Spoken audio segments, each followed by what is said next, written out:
Good morning, this is the Hammer Airsoft Smith. This video is going to be a brief summary on the different generations of WE M1911A1 gas blowback airsoft pistols. And this would be the representative for Gen 1 and Gen 2. This is a 14-year-old WE M1911A1 that has been altered so it looks like a combination between a World War I and World War II era 1911.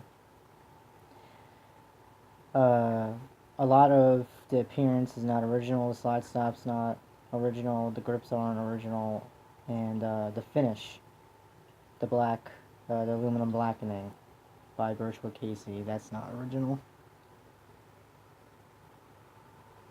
Although as easy it is to do, it could be. Wink wink.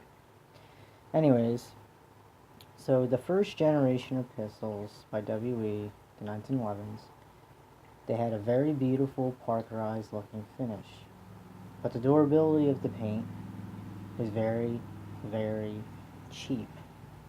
It would scratch easy, it would chip easy, etc., etc. It's a shame, because it really did look beautiful, but it scratched easy, like I say. And it would chip, especially around the front strap here. And it just would be a nasty looking wear. It wouldn't even look worn, it would just look like someone painted something, did a bad job, and threw it around all day. No offense, but that's what it looked like. And then more toward the Gen 2, they changed the paint to be just a little bit more durable on the slide, but not anywhere else. And they had a beautiful black satin that looked blued. God, that was beautiful. And they stuck to that one. They still use that one now, but not so often. They kind of go back and forth between like a very, very dark gunmetal blue or like a very dark gunmetal gray, bluish, whatever color, to the black satin. Anyways, so being an all-metal gun, they were somewhat popular for some, to some extent, until, all these horror stories started coming out, reports of the slides blowing up and the pieces breaking and all this and all that. I can't say anything about the slide ever having, any slide issues of it blowing up or anything. Nothing ever blew up on me. But I did have issues at the slide stop, thumb safety, and the mag catch. Those broke. Sometimes, sometimes like user error or whatever happens, sometimes these parts can get a little gunked up. And if you're used to taking these apart when they're not being fired or not being messed with, it's going to be really easy to take apart because it's fresh, it's clean, and it's lubed. But, you fuck around with it, you do this, you do that, and then later on in the day you go do it like it's an everyday thing, it might snap because you're gonna just go to yank it out and it might be snagged and gunked up on something and it could break. It happens. It's horrible, it's shitty, but it happens. At least spare parts are plentiful and cheap for the most part. At least they were self-aware. Gotta give them that. And these are really easy to maintain and fix.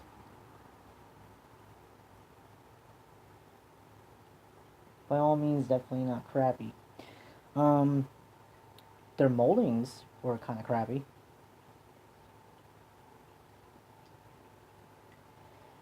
Like the mag catch would like there's like a gap toward the front here.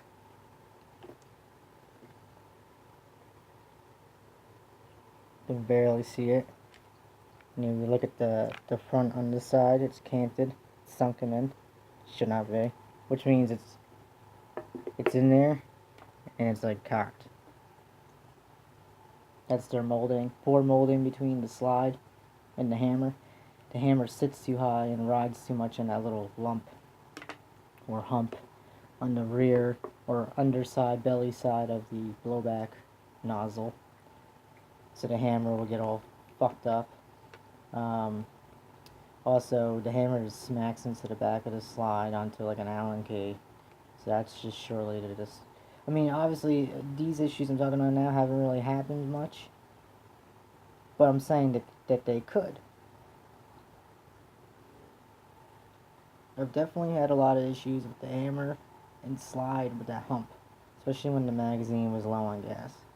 And then when I got the Gen 3, Gen 4, like for example, the Desert Warrior by WE, it was really bad on that one where I talked about how I actually had to file down that hump. So that's a molding problem. It shouldn't be that way. The Gen 1s and I don't think the Gen 2s, their thumb safety molding was fucked up too, to where you can actually engage the thumb safety when the hammer was forward or dropped. Like, they just didn't really pay attention. I mean, they did a good job, but at the same time, it's like, for something that they might have just shat out real quick, it was pretty decent, but it was just like, come on now. It's a crude design, it really is. And this whole section here actually comes out. That's like screwed in there. And I don't like that design because that just opens gaps. There's gaps, you know, there's mold lines and gaps all over the place. But luckily, over the years of using this pistol, 14 plus, again, just in case I didn't mention that, it is important, because it is old, it's almost 20 years. Hey, if you don't want to hear it, bye. I don't know what to tell you, dude, but it's relevant.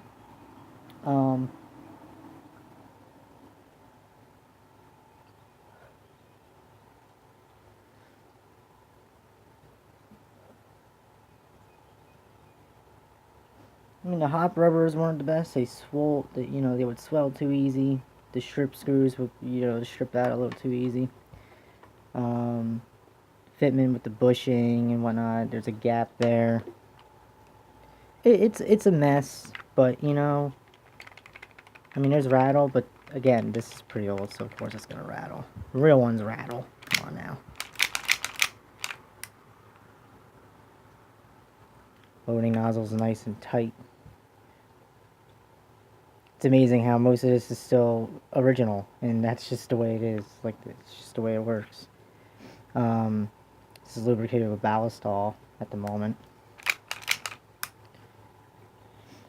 So, I mean, one of the only things that they never ever changed was the grips.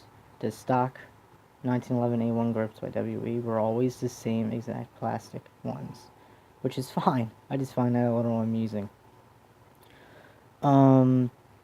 Also, before I go on, the proof marks. They changed their proof marks. Gen 1, there was a W or a WE inside that circle there, and now, from here on out, it's been blank. So, I mean, overall, decent pistol, just crude design, and, the paint was horrible, and the moldings were just pretty incorrect and loose. But moving on, yeah, nice pistol. This would be the representative for Gen 30 and Gen 4. Not too much has changed. The durability of the paint and the durability of the metals have definitely went up quite a bit. They spiked. I mean, at least the parts wear nice. They don't chip. They wear nicely. They wear the way they should. It looks good. The metal is definitely more solid. You could tell. Again, like I said before, the moldings are still off, though. The hammer slide is off. The mag catch is still off in the same way the other one is. Gap there. Sunk in there.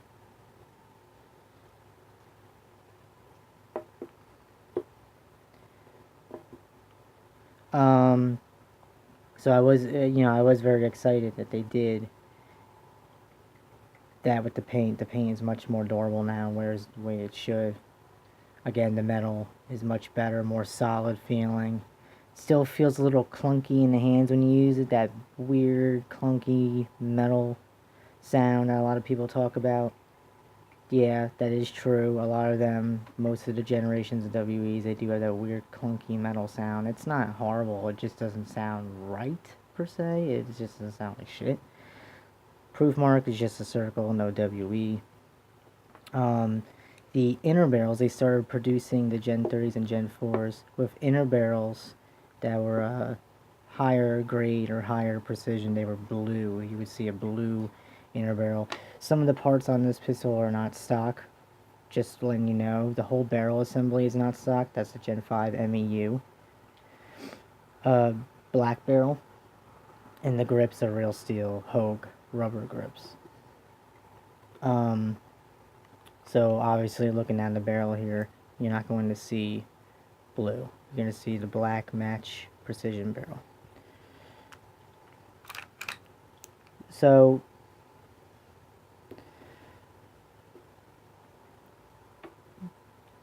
overall, before I lose track, overall the Gen 3s and Gen 4s of the WE 1911s, they have gotten better as far as the paint durability in the metals.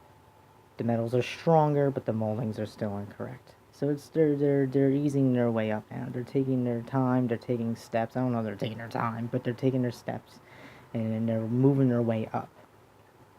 As far as like performance and gas efficiency, overall they all seem to be about the same, in my opinion.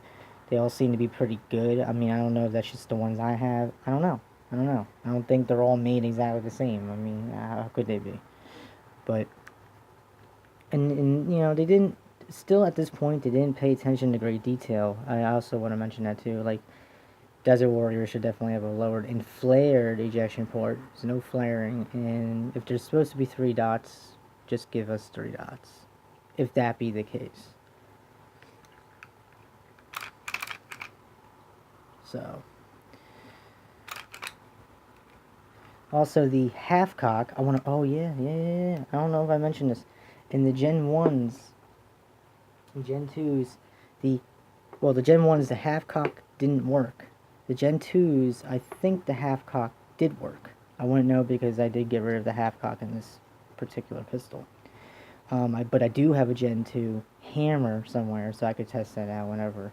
But yeah. So not only did the thumb safety go up and engage when it wasn't supposed to when the hammer was shot forward, it also the half cock just did not work. And I think you could put the safety up on half cock as well on the first gen. It was just wrong.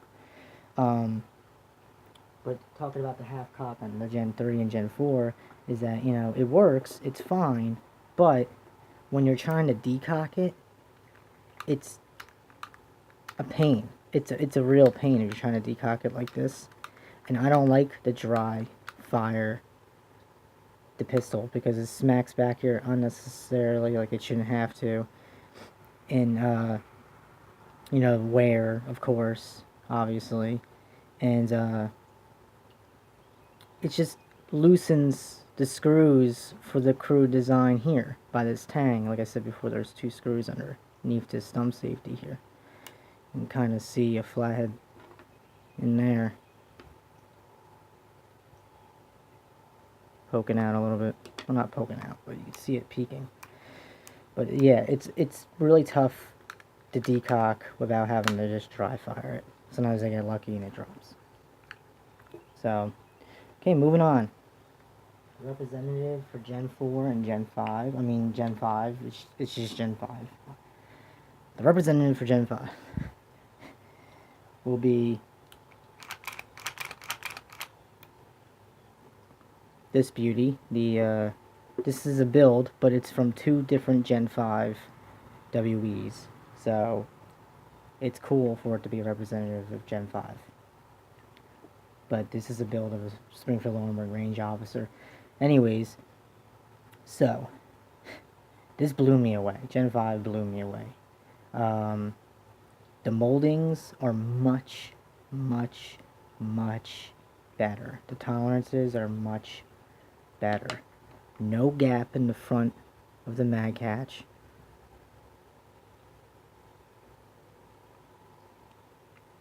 No canting or dipping. The slide and hammer don't ride at all. They might ride a smidge, but it's just so, you just don't notice it. Like, this is like glass. Like, hopefully you can hear a difference. in this, when I show you in a second, when I talk about the durability of the metal, just the fitment for free, like everything is just so much better. Like there's still like a slight gap here, but it's not anywhere near as bad as it was in like the Gen 1s and Gen 2s. Like that gap is bad. And listen to, well, you can't really hear anything but the nozzle on that one. It's so snappy. Here you go. Hopefully you can hear it. It's like a clunky kind of springy, where this one's more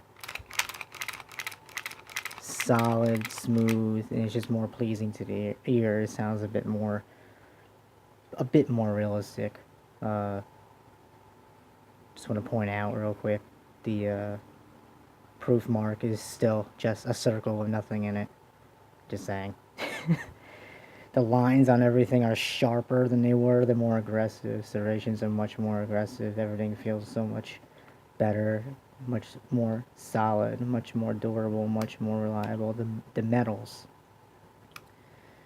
are much better, and that's what I was getting at just before. Like, you can hear the difference in the metal.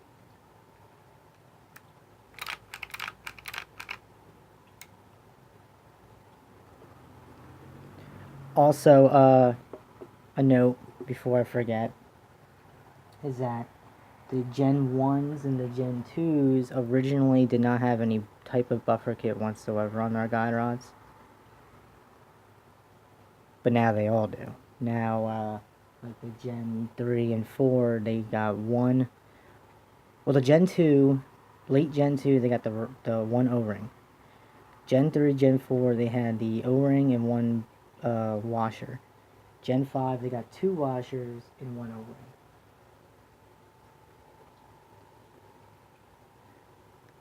Gen 5, they tightened the slide notch so it's not so elongated. Not that that matters too much, but that is different. False firing pin, which helps with wear and tear. There's barely any wear on the back of the hammer. Not like you'll be able to see it because of the lighting.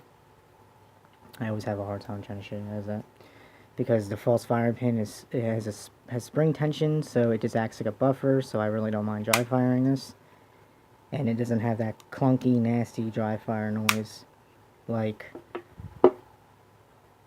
the others do.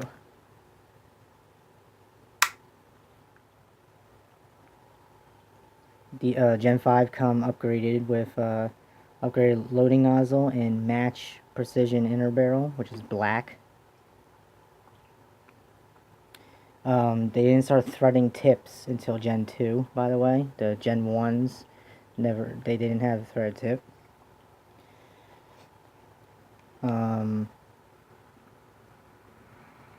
Yeah, overall, Gen 5 just blew me away. They pay attention to the detail of an actual flared ejection port, which it should be. Nothing feels cheap. I mean, these Bomar sights are a little loose, but that could just be the way that they are. I mean, I never used or sold real steel Bomar sights. Like, I never used them. So, I don't know, to be honest. And everything about the Gen 5, I think, is perfect. Although they do keep the crude design, but they upgraded it so much more. The moldings are so much better. This is like an overview now. The moldings are so much better. No complaints there whatsoever. The upgrading to have the false firing pin, the buffer, not only for looks, but it actually does something. It's functional, and helps with the wear and tear with that. Again, the fitment, slide hammer is perfect. It's freaking amazing. Paint job is amazing. It wears the way it should. It's much more durable even to the Desert War. The Gen 3, 4. The metal, like, it just feels much more solid and robust. It actually, like, nothing about it feels cheap, and that's not just the grips. Sorry, I had to boast a little bit. Those are real steel Springfield Armory range officer grips. But anyways, yeah, just beautiful. They did beautiful. This is the way to go. Like, I think if they came out with this, or even this, first, if these were their Gen 1s, or Gen whatevers, the very early generations, they came out like this, they wouldn't have the reputation they have now. Now they're trying to make up for it, and in my opinion, they're doing very good. WE, they're not, to me, they weren't ever a shitty brand. I think, yeah, crude, they were cheap, but it's not like that no more, man. They've upped it. I think now they're really trying to, like, compete, not just by cheap and cheerful. Now they're doing it by, we have really good airsoft guns, really good quality airsoft guns for $100. $100. So, I mean, they're not the best. I'm not saying that they're the best. I'm not trying to argue anything like that. This isn't to prove anything. No, I just figured because I know quite a bit about WE and the history of WE, because from my experience and reading and blah, blah, blah, blah, blah. I figured, why not do this video? I mean, it's like, you got Lazouche. I know I bring him up a lot, but he's still relevant. He's Airsoft, blah, blah, blah. And, he's been using Tokyo Mori. You go to that guy, he'll tell you, like, everything about Tokyo Mori. Whereas me, I got the WE shit. It's like, that's pretty much what's going on here. I wanted to keep it short, but there was just no way. So it went from very crude design, shit paint, horror stories, blah, blah, blah. Moldings are all fucked up. Then it went to better paint, moldings are just about the same, and more solid durability of the metals and stuff like that. Then, Gen 5, everything just went boost. Like I said, steps, and then this one was like flight of stairs. It's like the paint is phenomenal, the metals are phenomenal, the feel's phenomenal, the molds are phenomenal. It's just, you cannot complain. I can't see how anybody can complain about the Gen 5 WEs. I could see why they would complain about Gen 1, Gen 2, 3, and 4, but I can't see why they would complain at all about Gen 5. So that's what I got to say about that. Alright, everybody, I'm glad I was able to shit this video out, because it took freaking all morning, and yep. Peace.